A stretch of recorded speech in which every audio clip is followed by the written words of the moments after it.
बीड जिल्ह्यामध्ये अतिवृष्टीने थैमान माजवलंय आणि प्रचंड मोठ्या प्रमाणात नुकसान झालंय। सिंदफणा नदीला पूर आल्याच्या नंतर कुर्ला असेल किंवा इतर भागामध्ये देखील शेती पिकांचं अतोनात नुकसान झालंय। मी सध्या कुर्ला भागात आहे आणि याच भागामध्ये उद्धव ठाकरे यांनी थोड्या वेळापूर्वीच येऊन पाहणी केली आहे। ज्या शेतकऱ्यांचं शेत आहे, ज्या ठिकाणी उद्धव ठाकरेंनी पाहणी केली ते शेतकरी आहेत माझ्यासोबत।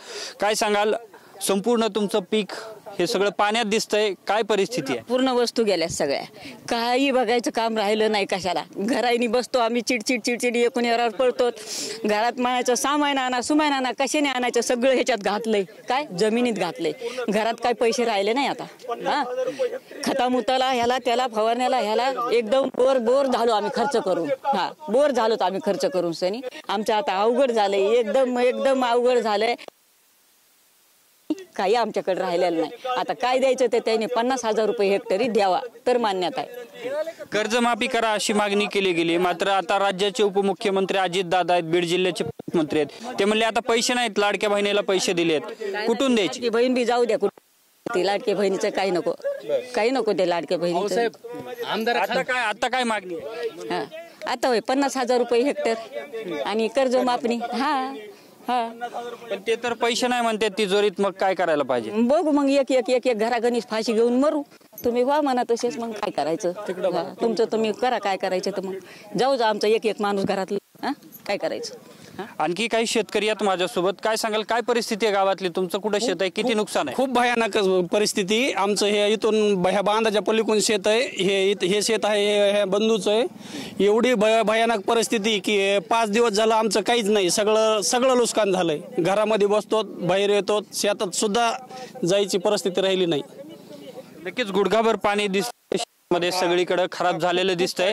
पण आता अजितदादांना कर्जमाफीची मागणी केल्याच्या नंतर ते म्हणतात पैसे नाहीत, कारण शेतकऱ्यांच्या त्यांचं माफ केलं आणि लाडक्या बहिणीला पैसे दिले।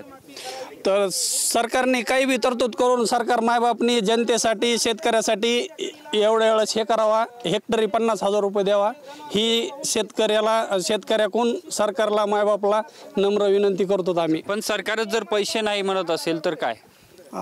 त्या खूप अवघड आहे शेतकऱ्याचं। मग आता पैसे नाहीत म्हणल्यावर मग आत्महत्येशिवाय पर्याय नाही शेतकऱ्याकडे काही राहिला। मग आता सरकार जर पैसे नाही म्हणत असेल तर शेतकऱ्याकडे फक्त आत्महत्याचा प्रश्न उरला आहे। मग आता काय सांगाल, तुमचंही शेत आहे, सगळं पाण्याखाली गेल्याचं दिसतंय, किती नुकसान झालंय, सरकारकडे काय मागणी असणार आहे? सरकारकडे मागणी असणार आहे 50,000 रुपये हेक्टरी द्यावा सरकारने आणि कर्जमाफी करावं।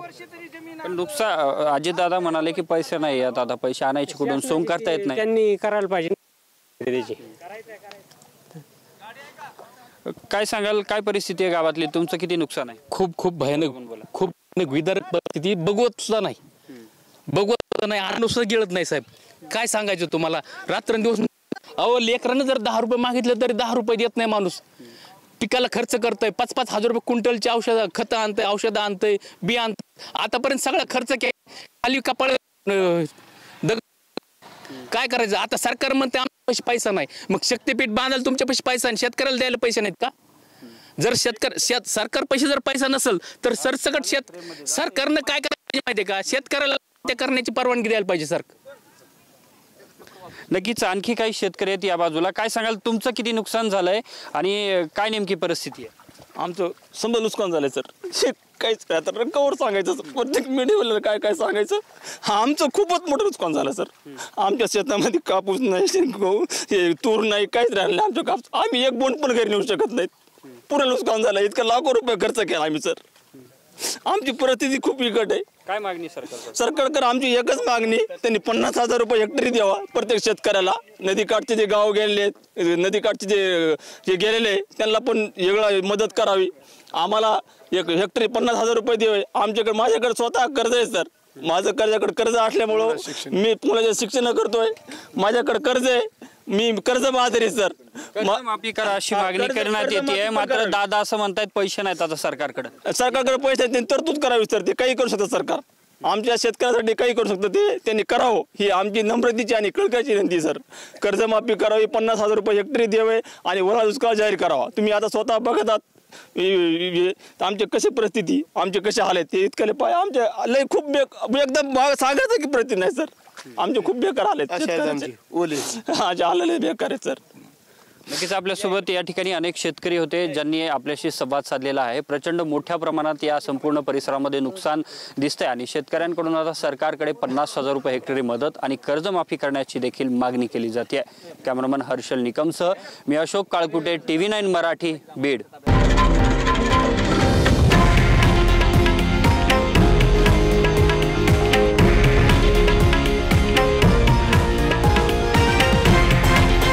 हे आहे देशातील नंबर 1 न्यूज नेटवर्क आणि आपण पाहत आहात TV9 मराठी, एकमेव।